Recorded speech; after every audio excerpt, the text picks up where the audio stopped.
Seja muito bem-vindo à nossa quarta live, na nossa sequência de lives do livro Viva Sua Real Identidade. Você é meu convidado, seja muito bem-vindo a fazer parte desse grande movimento. Ficaremos aqui em torno de 45 minutos e eu tenho certeza que você será impactado por um conteúdo profundo que era para você. E era para você e era para mais pessoas. Então agora, dentro de 10 segundos, você vai enviar essa live para mais pessoas. Você vai chamar as pessoas que você acredita que deveriam estar aqui. Então corre lá, já chama todo mundo para vir para cá. Sabe por quê? O conteúdo de hoje vai falar de algo tremendo, que são as consequências das suas crenças limitantes, as consequências de tudo aquilo que durante a sua vida você acreditou, mentiras que você acreditou sobre você. Eu já começo te dizendo uma coisa: onde há causa, há consequência. Muitas vezes você não vai enxergar a causa, mas você enxerga a consequência, e é sobre isso que a gente vai falar. Corre aqui. Foi. Boa noite, Jair. Boa noite, Melina. Acabei de te mandar de novo, Melina. E olha isso, gente, esse iniciozinho, quando a gente tem que chamar as pessoas, é sempre aquele desafio, né? Para quem mandar? Para quem não mandar? Sabe como eu faço? Eu só envio. Eu envio e deixo Deus fazer a obra dele, e as pessoas vão chegando e vão se assentando e dá tudo certo. Seja bem-vinda, Celi. Seja bem-vindo, Dr. Alberto. Que saudade do senhor, meu querido. E já começando, eu já te pergunto algo que eu sempre pergunto nos treinamentos, que eu sempre pergunto nas lives. Quais são as consequências que você tem vivido hoje na sua vida, que você fala assim, de onde que isso veio? Aonde que isso começou? Por que eu tento fluir em determinada área e não consigo? Por que tento me expressar melhor e não consigo? Por que desejo tanto e tão ardentemente viver um amor profundo, amor romântico por alguém e não evolui? Por quê? Já parou para pensar? Por que os seus resultados financeiros não alcançam o índice que você espera? Por que você continua cultivando aquelas dívidas de estimação? Por que não sai do estágio de devedor para investidor? Porque já fez método CIS, já fez formação, já fez tantos cursos, mas continua cheio de travas e entraves na vida. Por quê? Você sabe qual é a área da sua vida que você ainda não flui. Você sabe qual é a área da sua vida que talvez você não queira mostrar para as pessoas, mas te causa constrangimento, te causa dor, te causa vergonha. Às vezes, é um quarto escuro que você não deixa ninguém entrar. Quantas vezes em sessão as pessoas falam para mim assim, quando eu pergunto, o que as pessoas dizem sobre isso? O que eu ouço de vocês? Ninguém sabe disso. Eu escondo isso muito bem escondido, ninguém sabe. Ninguém sabe dessas dores, ninguém sabe desse choro. E aí eu te pergunto, existe isso dentro de você? Existe alguma área da sua vida que ainda te envergonha, que ainda te constrange, que ainda te faz pensar por que essa área aqui não está funcionando? Existe isso? Se existe, eu preciso te avisar algo, meu querido. Onde há fumaça, há fogo. Se tem consequências, tem causa. E durante todo esse momento, eu vou levar vocês a refletir sobre quais são as causas dessas consequências. Porque não adianta nós olharmos apenas para a consequência. Apenas pagar aquela dívida que está lá protelando não resolve o seu status de devedor. Porque todo endividamento é emocional. Então, se há causa, a consequência. Se a consequência é a causa. Qual é a consequência? O endividamento. Qual é a causa?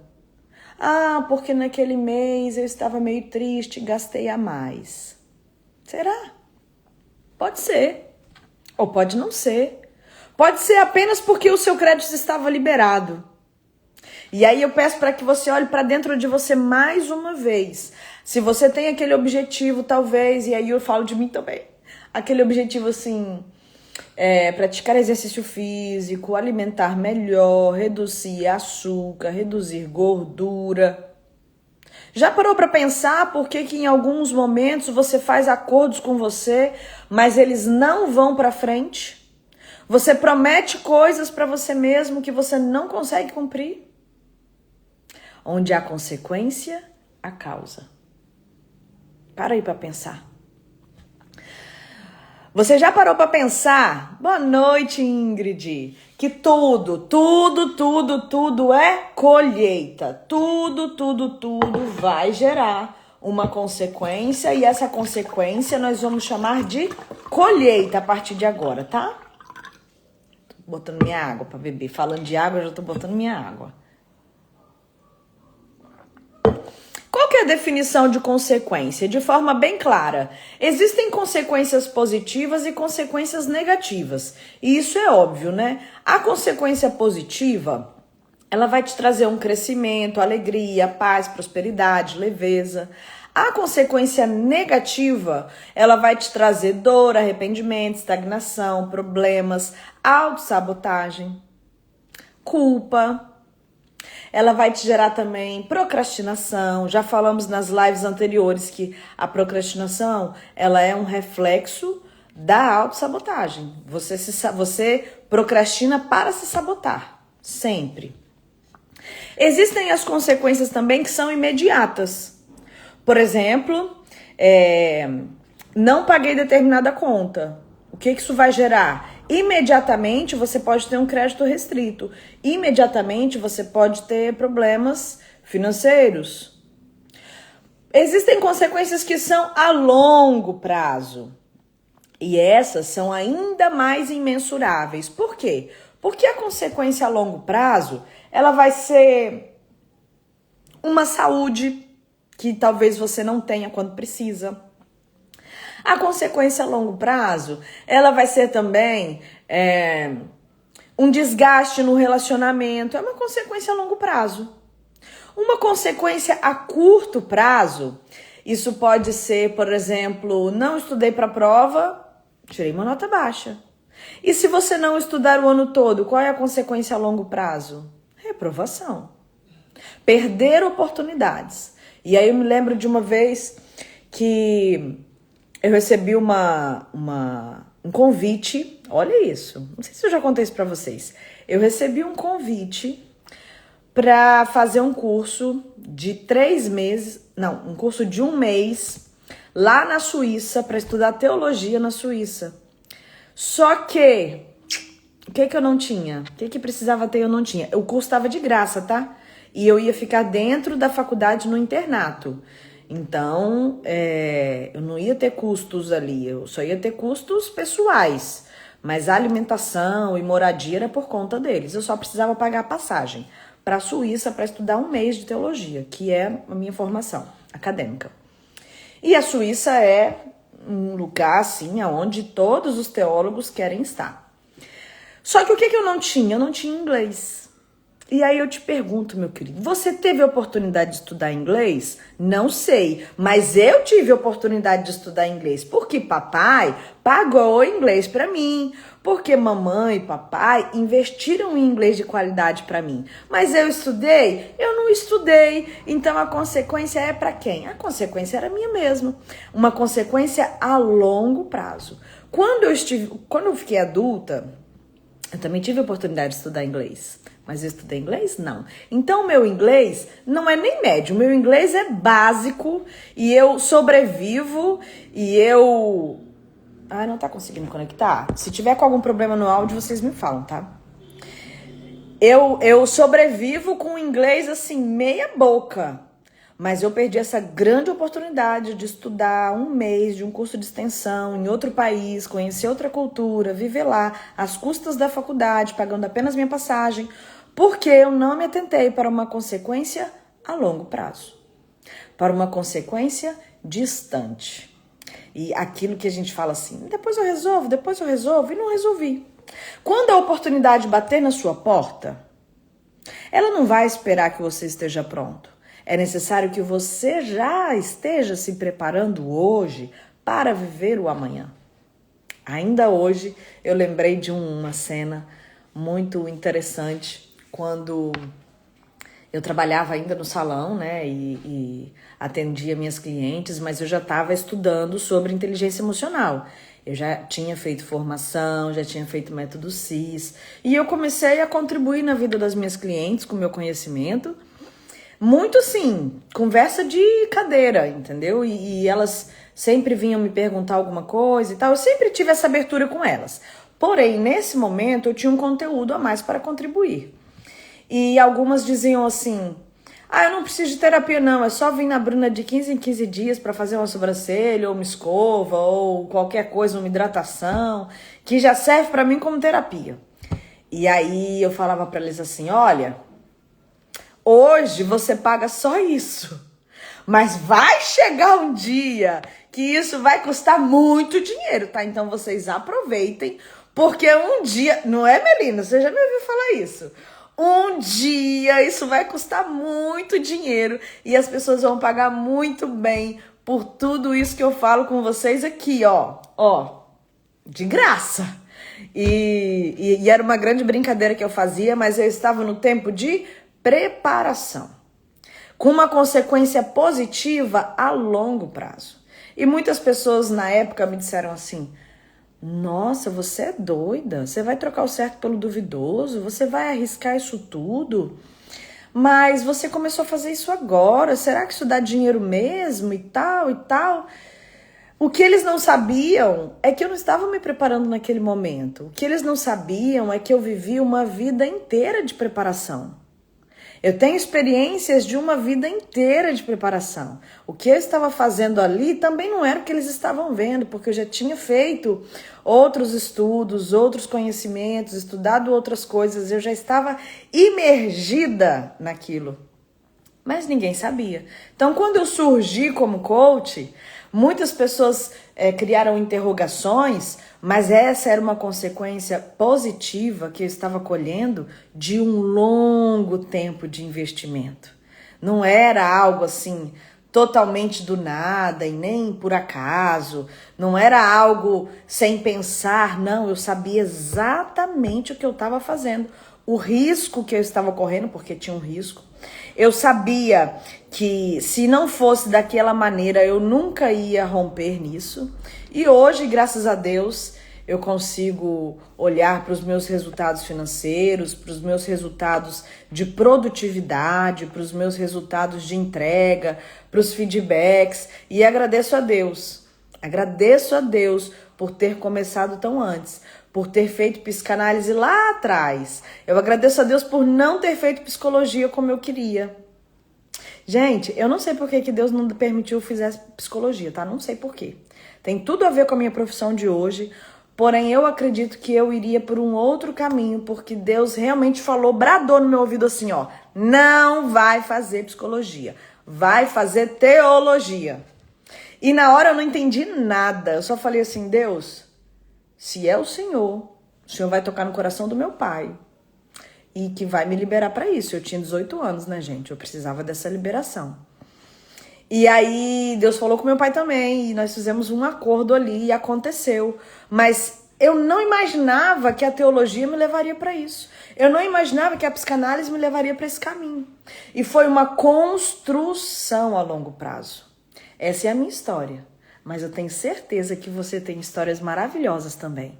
Então, quando você olhar para a sua carreira e falar assim, nossa, mas eu comecei agora. Não, querido, você não começou agora. Olha para trás. Olha para o tempo que você está se dedicando. Olha para o tempo que você está investindo em você. Investindo em inteligência emocional, investindo em vivências.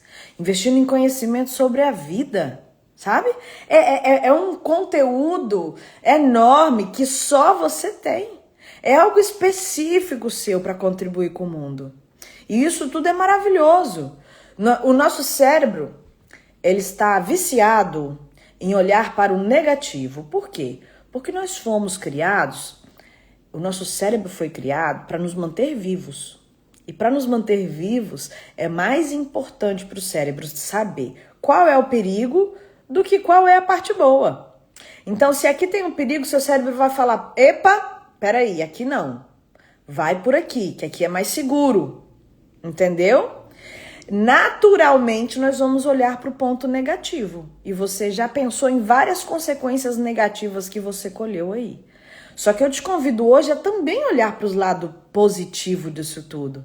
Porque existem consequências positivas na sua vida.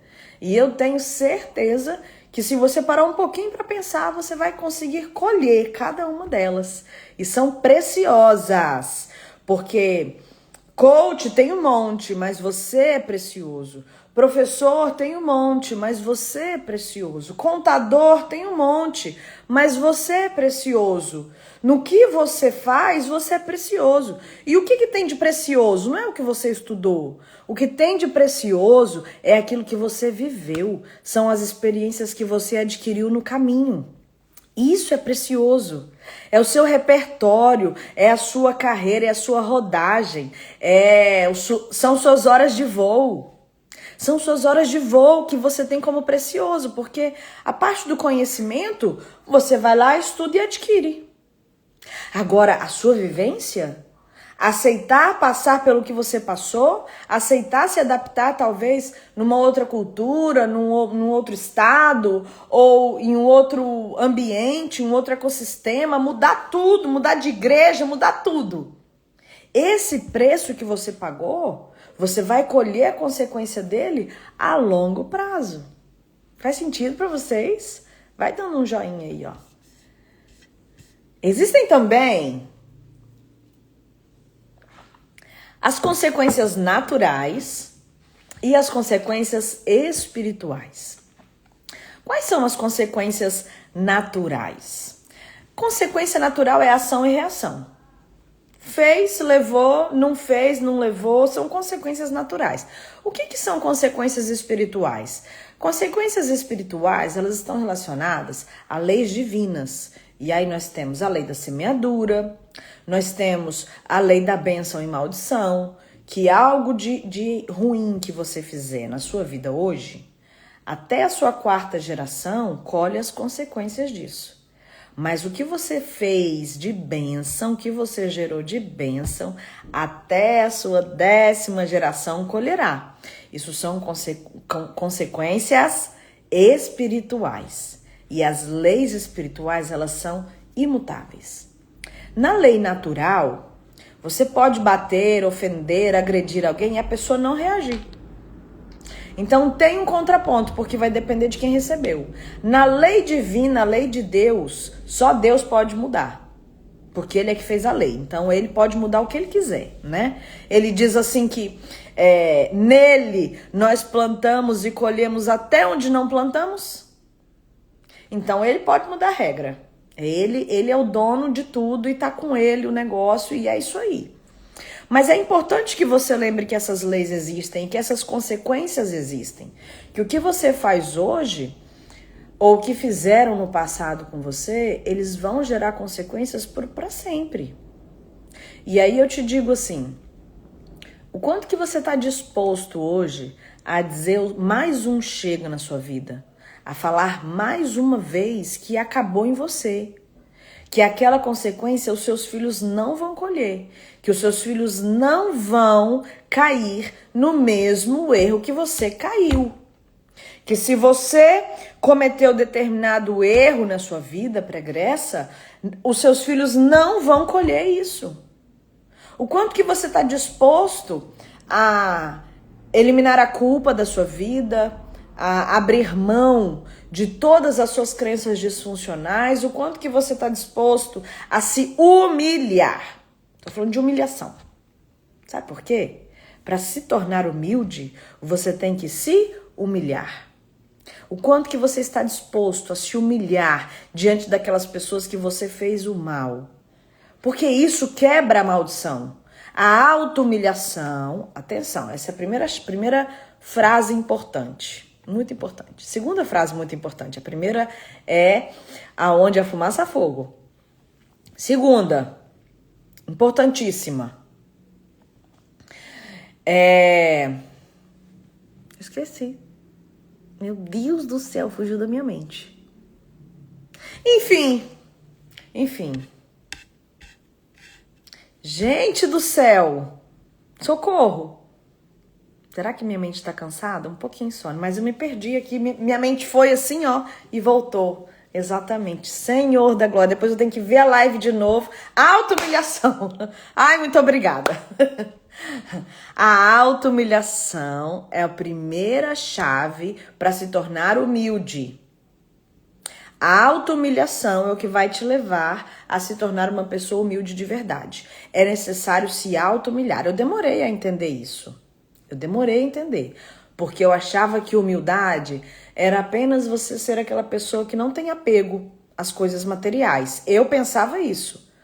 Porém, recentemente, estudando mais profundamente sobre humildade, sobre orgulho, eu percebi que a auto-humilhação leva à quebra do orgulho. Não tem como ser humilde se não se auto-humilhar.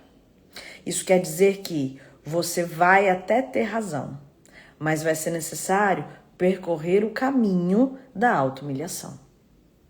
Mel, você me salvou aqui, tá? Mel tá ligadíssima. Gente do céu, quase que eu fui, hein? Quase que eu fui pro além. Vamos lá. O que a auto-humilhação ela vai trazer para sua vida? Ela vai te tirar do ciclo de autossabotagem. Porque uma pessoa verdadeiramente humilde, que abriu mão do seu orgulho, que não quer levar para os seus filhos, levar para a sua geração os erros que vivenciou, que cometeu, que vieram lá dos seus pais, sabe?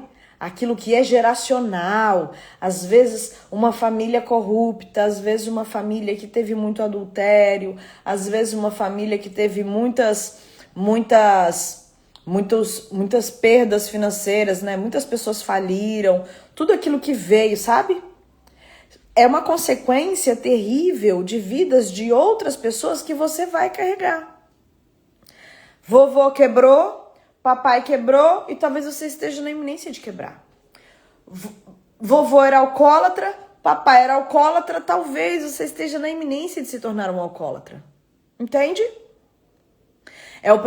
A Ingrid colocou assim, processo de me livrar das mentiras. Exatamente. Você precisa ser alcoólatra? Não. Você precisa quebrar? Não. Mas essa é uma mentira que foi colocada em você por gerações. Que a sua geração está condenada a quebrar, que a sua geração está condenada a ser alcoólatra, que a sua geração está condenada a um limite de conquistas, que a sua geração está condenada a serem todos adúlteros, que a sua geração está condenada a serem todos mentirosos, que a sua geração está condenada. Precisa interromper o ciclo de condenação. E esse interromper o ciclo de condenação, ele vai passar por você. E o que é se auto-humilhar dentro disso? É reconhecer que sim, você hoje tem consequências na sua vida que reverberam. Talvez um medo, talvez um receio de alguma coisa. Existem pessoas, atenção.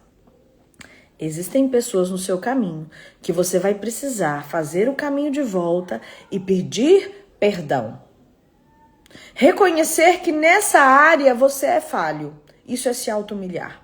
Reconhecer que nesse ponto, quando toca nesse ponto aqui, te machuca.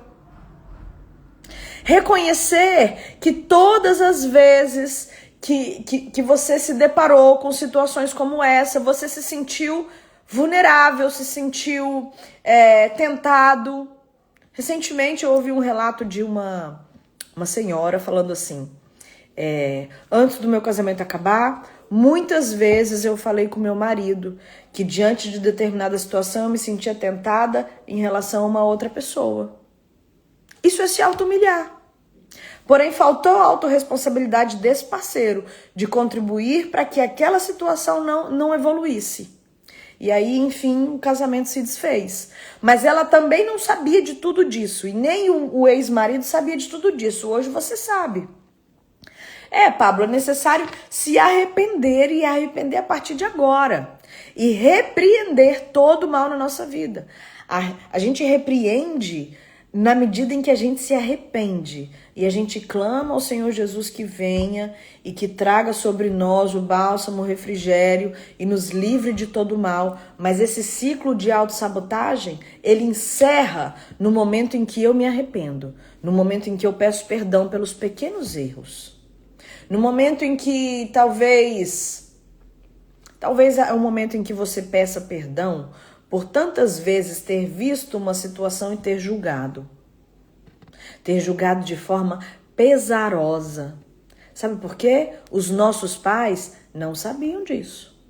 Então talvez eles caíram em erros que os nossos avós e os nossos bisavós caíram, mas eles não sabiam. E você, dentro do seu julgamento, olhou para tudo isso e falou assim, olha lá, corrupto, adúltero, cachaceiro, preguiçosa, olha lá.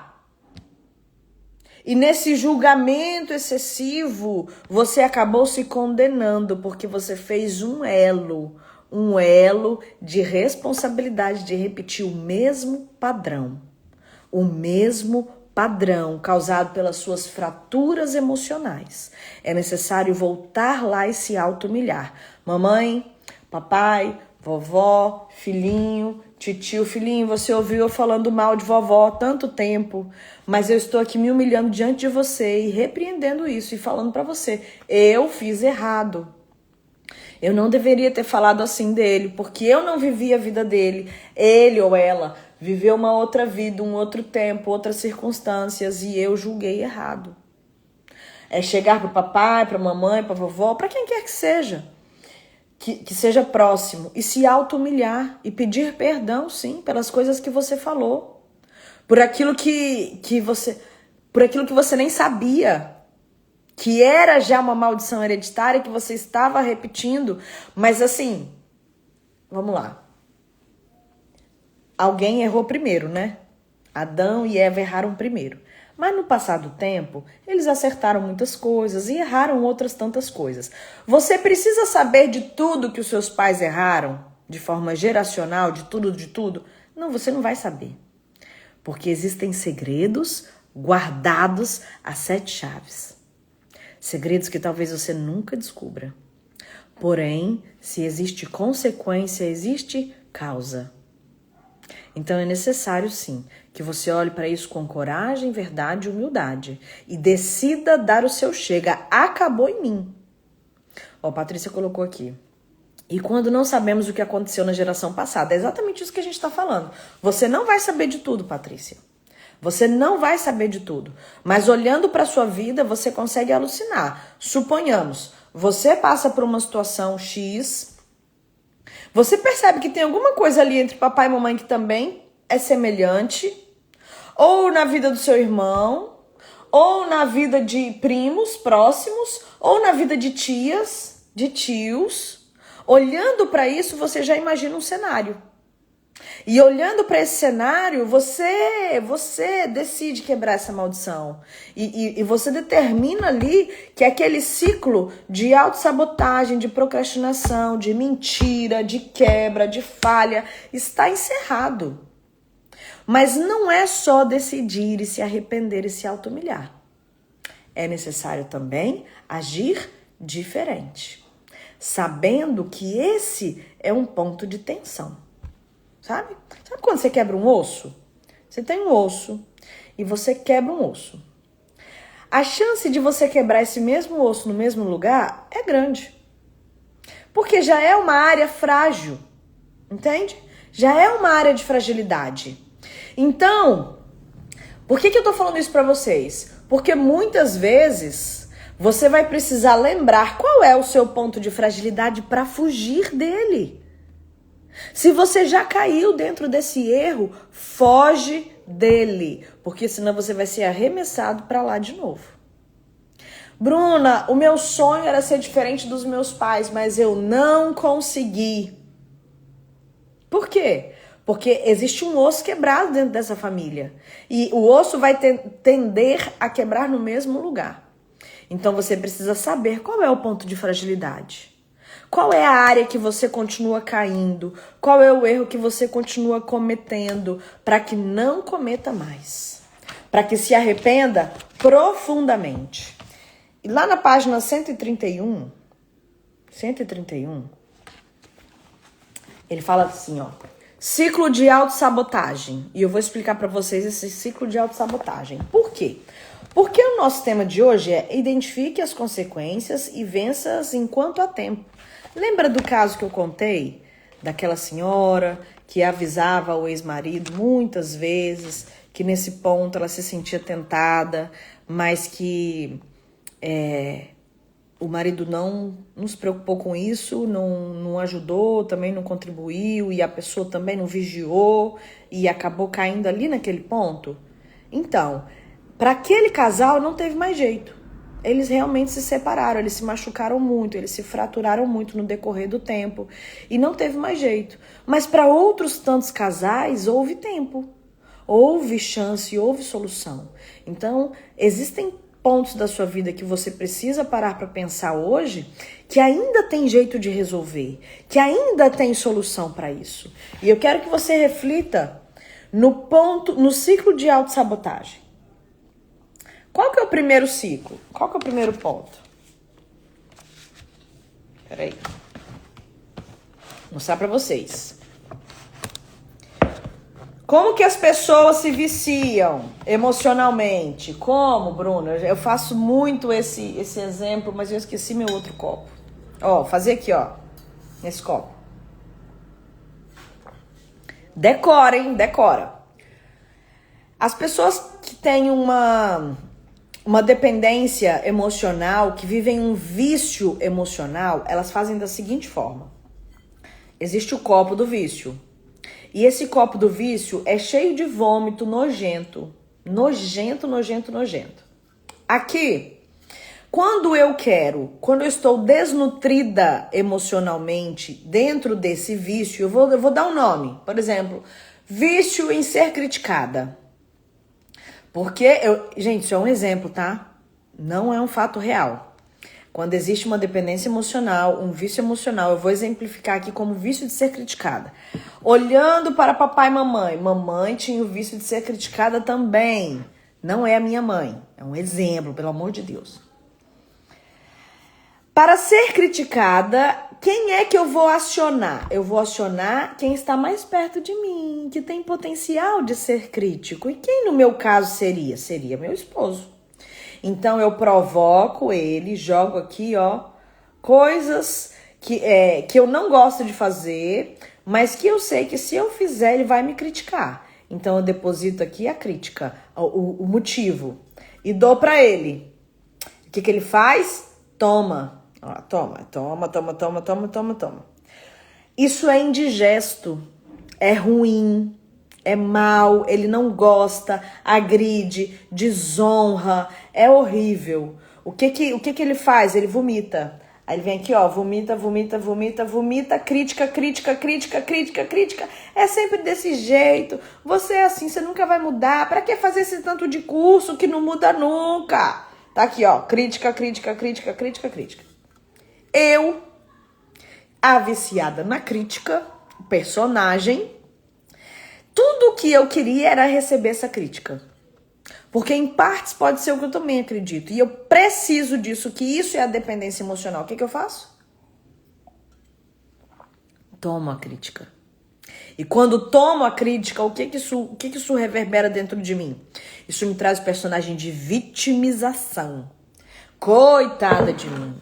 Eu faço tanto e este homem só me critica. Ah, meu Deus do céu.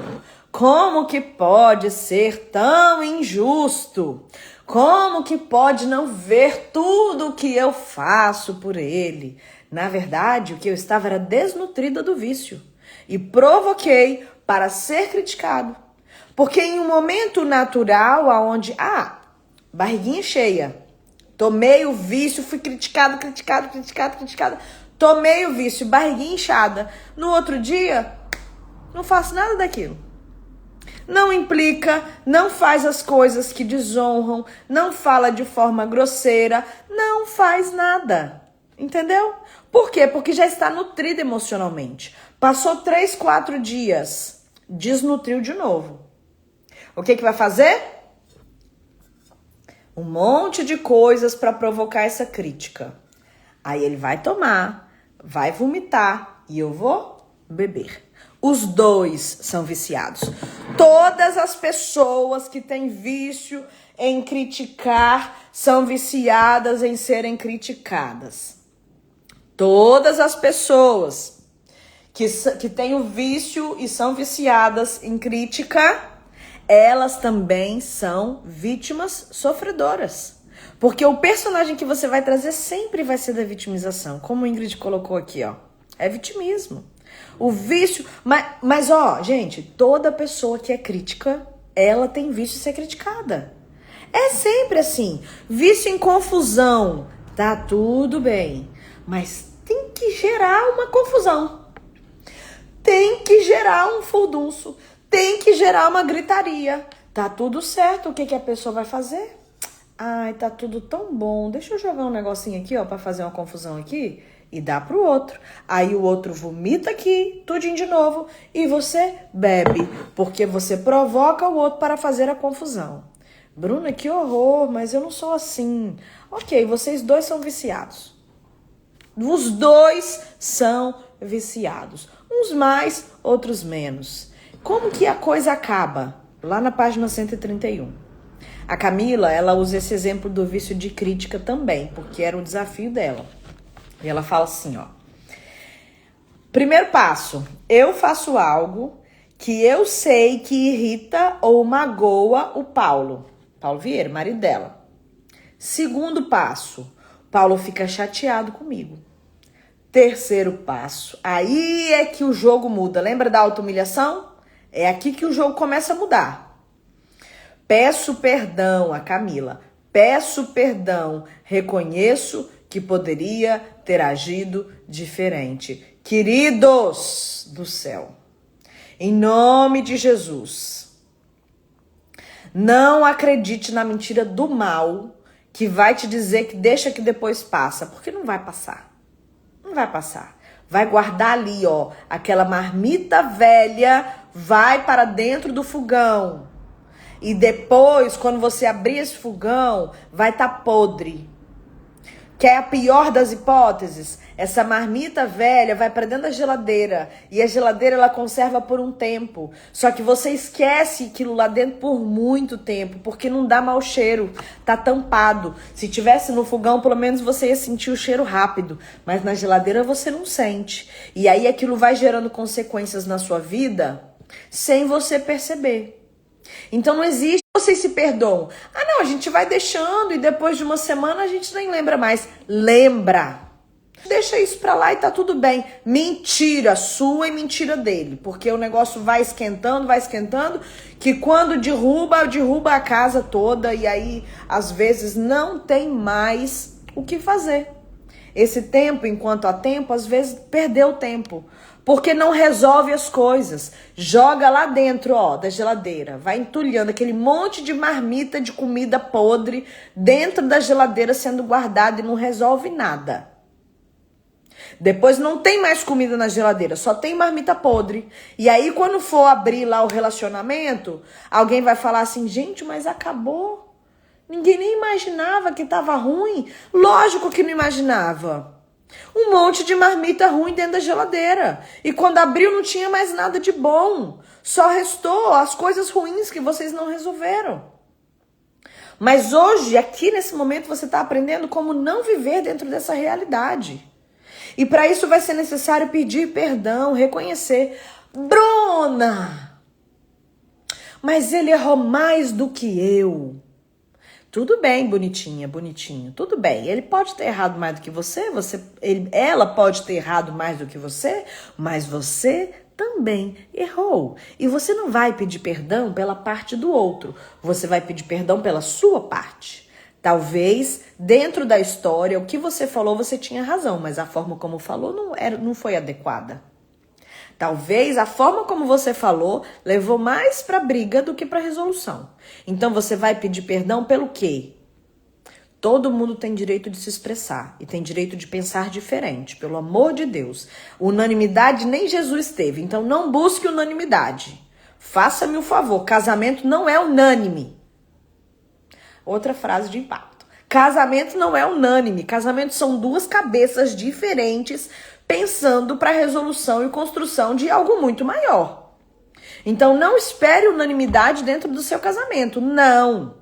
Vão discordar e têm o direito de discordar, não precisam concordar com tudo, mas a decisão final vai vir dentro de um consenso, dentro do que for melhor para a família ou dentro da posição de quem é a figura de autoridade dentro daquele lar. E ponto final, mas unanimidade é uma ilusão. Se no seu casamento só tem unanimidade, meu filho, eu tenho medo do dia que a crise vier, tá?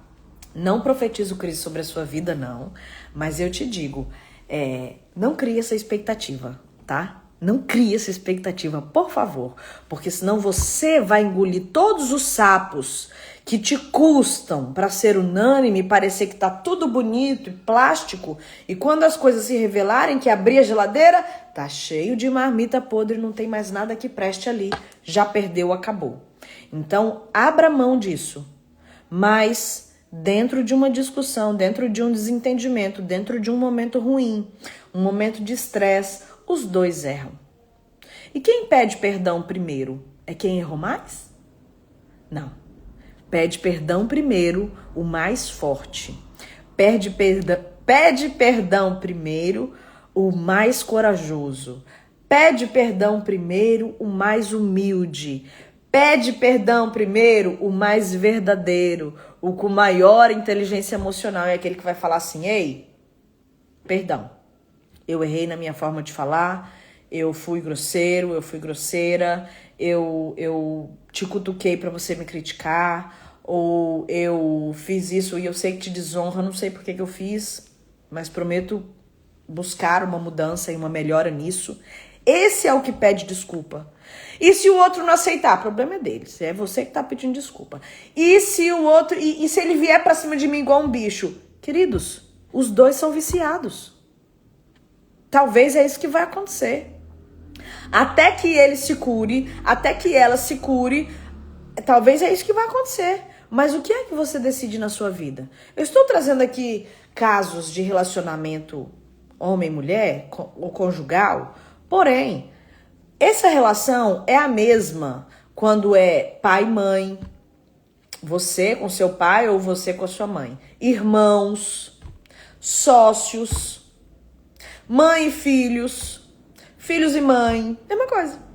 Viciados. Ao seu redor, existem várias pessoas viciadas no seu vício.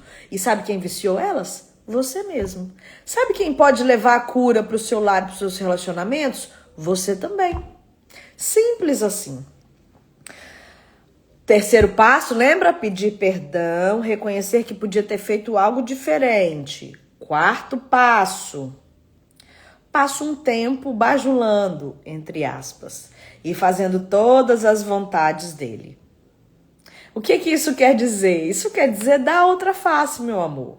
Isso quer dizer agir de forma generosa e amorosa. O quinto, o Paulo volta a ficar bem e demonstra amor. Mas quem vai pedir perdão primeiro? Quem vai demonstrar amor primeiro dentro dessa bajulação? E é entre aspas, porque às vezes bajulação traz um sentido pejorativo, né? Mas não é no pejorativo. Quem é que vai fazer isso primeiro? O mais corajoso, o mais valente, o mais eficaz para isso, o mais humilde. E não é você, querida e querido maravilhoso. Querer autorização de afirmação. Não entendi o que você falou, Ingrid. Não é você, querido, que vai dizer pro outro que o outro tem que te pedir perdão. Às vezes a gente faz isso, né? Dentro das nossas relações. Você tem que me pedir perdão. Ontem eu falei isso pro meu marido, você tem que me pedir perdão, mas estávamos brincando. E ele levou a brincadeira bem a sério e falou assim, é verdade, eu tenho que te pedir perdão mesmo, porque isso aqui não foi legal. E ele levou a seríssimo, mas eu falei bem brincando com ele. Mas dentro de um relacionamento saudável, de sociedade, de filhos, de mãe, de pai, de marido, de o que quer que seja, irmãos, o que quer que seja, a bajulação é querer. Bajulação é querer também. É querer. Você tem que querer fazer aquilo também, né? Você tem que querer agradar o outro, com certeza. Mas dentro dessa relação amorosa, dentro dessa relação amorosa e próspera, vai ser necessário que haja dentro da humildade. Você quer mesmo se curar do seu vício? Começa a reconhecer agora e de verdade, de uma vez por todas, o que é que te ofende. E eu já vou indicar esse livro aqui, ó. Eu acho que eu indiquei ele live passada, mas eu vou indicar de novo. A Isca de Satanás. Parece um nome estranho, né? Mas este é o livro que vai te mostrar o quanto que o gatilho de ofensa é a isca de Satanás para sua vida. Por quê? Porque quando você vai falar do erro do outro, você vai dizer que você se sentiu ofendido pelo que ele fez. Mas essa ofensa só existiu no seu coração porque já existe uma ferida. Lembra onde a fumaça? Há fogo. E a gente já vai encerrando e voltando lá para o início da live. Onde a consequência, a causa. Se existe um local de dor dentro em você, aqui está o local de dor.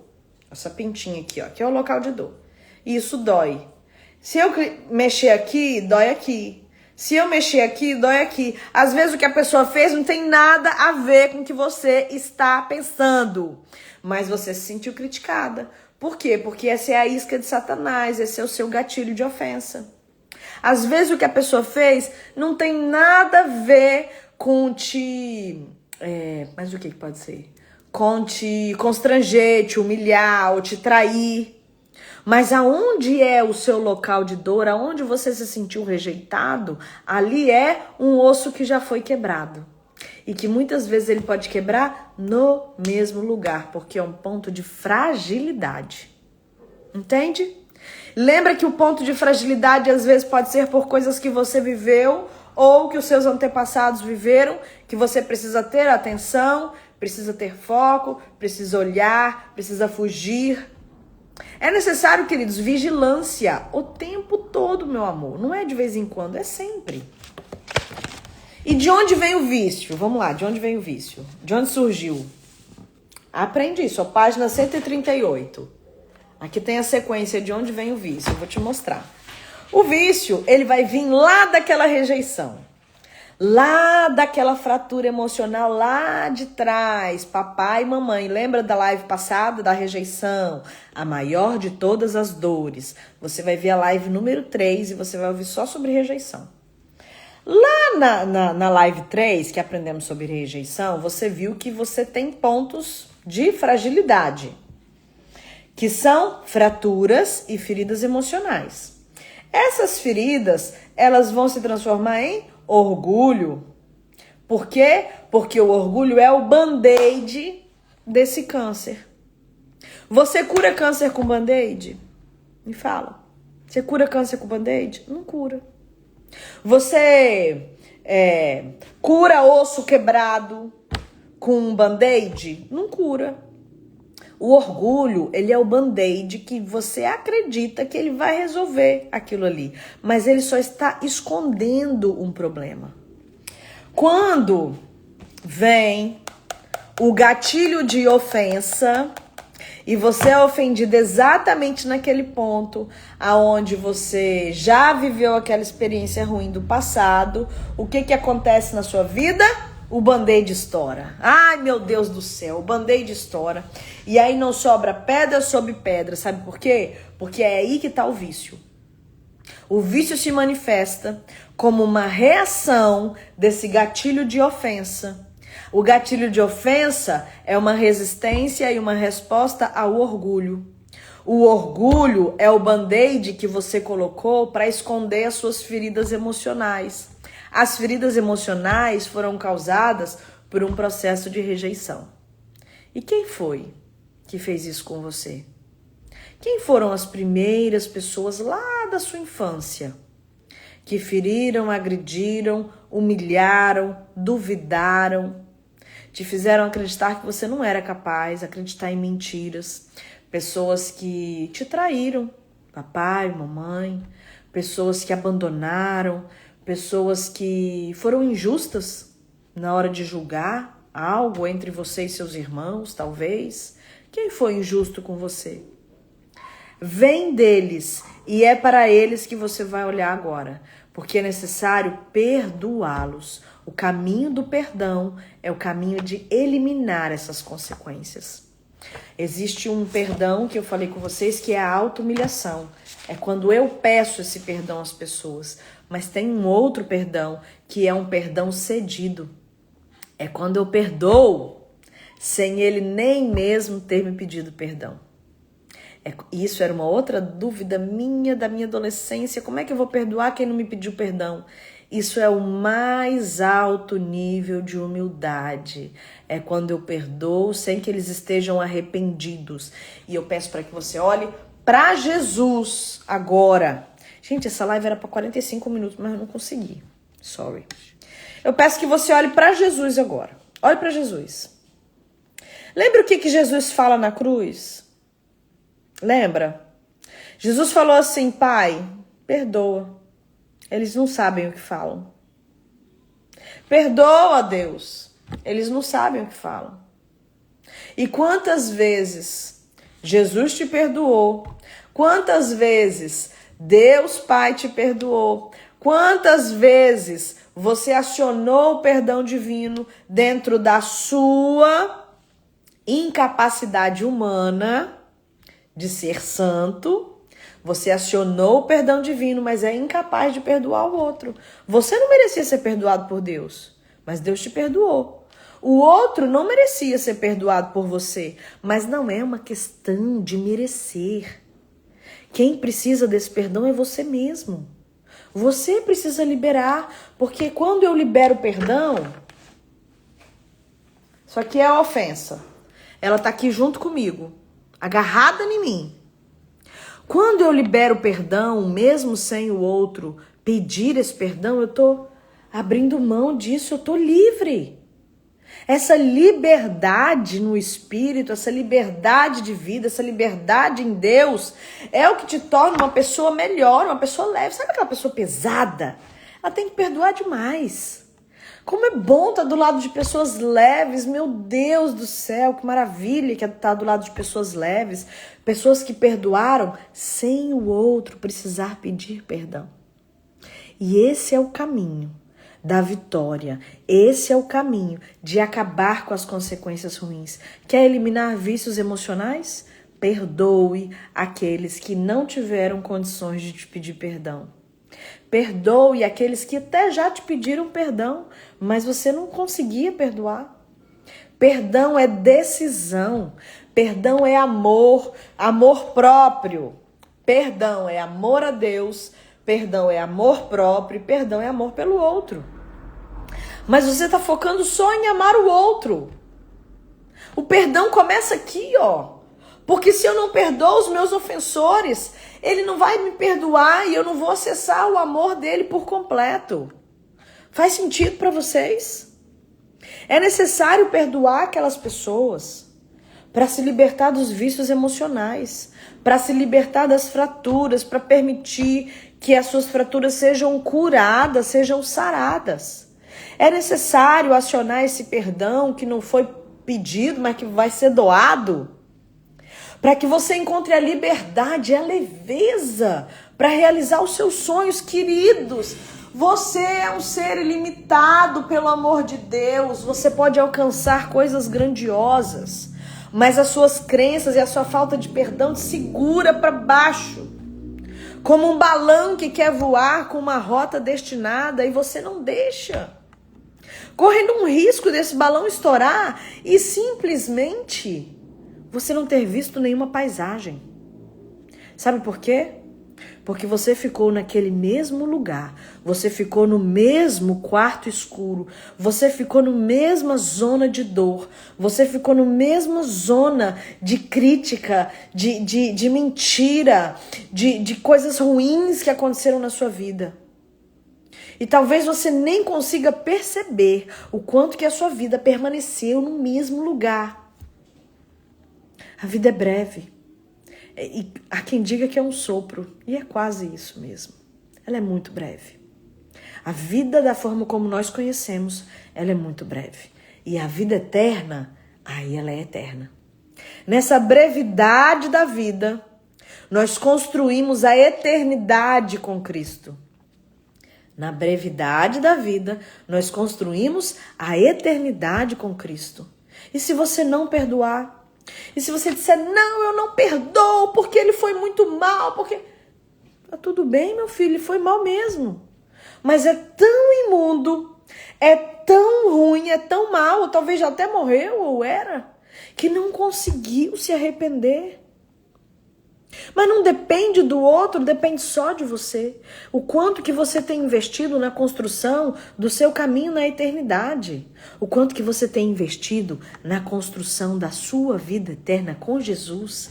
Para isso é necessário perdoar. E se perdoar e perdoar o outro, você vai não apenas alcançar uma vida eterna, mas você também vai alcançar uma vida terrena muito próspera e muito edificante. Perdão não é critério de salvação. Abre aspas. Perdão não é critério de salvação. Porém, sim, nós vivenciamos a salvação e experimentamos os bons frutos da salvação ainda na terra, quando nós perdoamos profundamente aqueles que nos ofenderam. Entendeu? E quem que precisa ser perdoado? Apenas os que te ofenderam.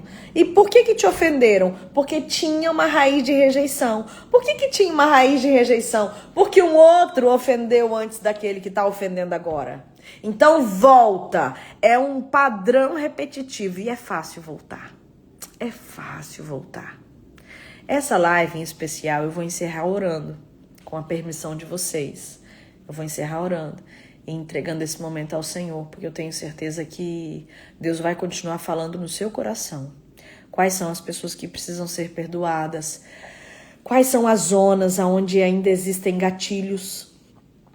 Como é que você faz para viver um momento de cura e autocura, para levar a cura para o seu lar, a cura para sua casa? Eu tenho certeza que Deus tem vida nova para você. Mas você vai precisar mergulhar um pouco mais. Com muita coragem, muita vulnerabilidade, olhar para dentro de você e falar, é nesse ponto que eu erro. E é nesse ponto que eu preciso de cura, salvação e libertação.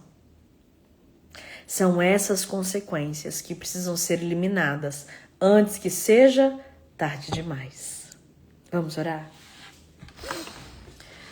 Pai querido, Deus amado, Deus da minha vida, Deus da minha salvação.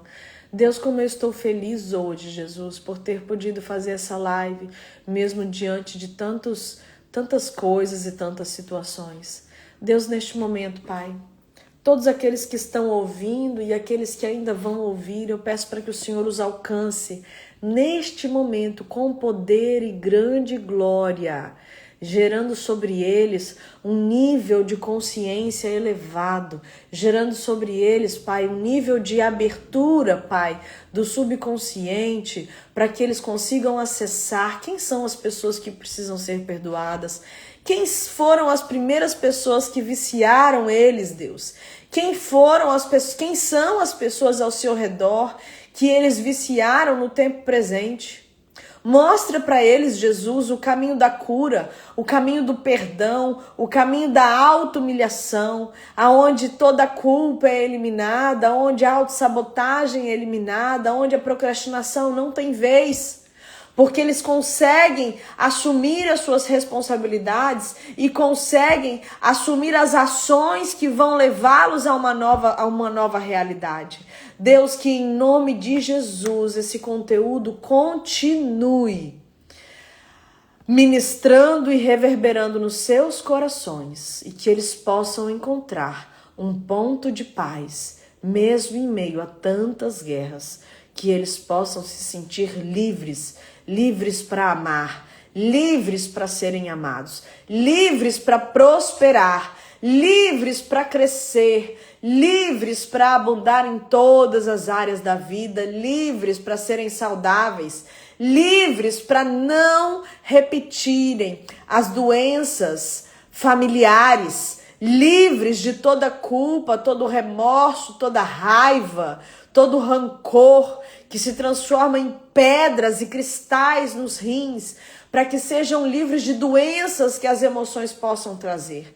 Em nome de Jesus, eu venho neste momento clamar pela saúde e integridade de cada um deles, que a mente e o coração sejam lavados e remidos pelo sangue de Jesus, hoje e para sempre. Amém e amém e amém. Amém, queridos. Olha, gente, a gente começa a orar, o povo começa a chegar. Meus amados, essa foi nossa quarta live da nossa sequência de lives. E nós vamos ter mais do que 7 lives. Será um pouquinho a mais do que isso. E na semana que vem, tchan, tchan, tchan, tchan, chegou o que todo mundo esperava. O grande motivo do fracasso humano. Olha o nome. Orgulho. Uma live só sobre orgulho. Eu já peço que vocês orem pela minha vida, porque é uma guerra espiritual que acontece. E é uma delícia transbordar na vida de vocês. Eu saio daqui, assim, pronta para correr uma maratona, de tão eletrizada que eu fico. E eu sei que vocês sentem isso aí. Mas o peso espiritual que a gente carrega é grande e o Senhor nos dá a vitória e nos reveste, mas quando eu posso contar com a oração dos irmãos, tudo fica muito melhor, né? E eu conto com a companhia de vocês. Terça-feira que vem, 7h30. Eu gostei desse horário de 7h30, que a audiência fica um pouco melhor. 7h30, terça-feira que vem, eu encontro vocês aqui com muito amor, com muita gratidão no meu coração. E deixa esse assunto continuar. Deixa esse assunto reverberar, que Deus tem algo especial para falar no coração de cada um de vocês. E eu tenho certeza que Ele é misericórdia e vai te mostrar o caminho da cura. Fica coladinho aqui comigo, terça-feira que vem nós estamos aqui de volta. Um beijo grande no seu coração. E compra o livro, tá? Lê o livro, tá, Analisa? E eu estou com saudade de você. Beijo para todos vocês. Jair, Maísa, Ingrid, Mel, Alessandro, meu marido, que eu sei que estava aqui também. E todos vocês que estiveram aqui comigo durante esse momento e que vão ver essa live. Um beijo grande no coração de cada um. Amo vocês!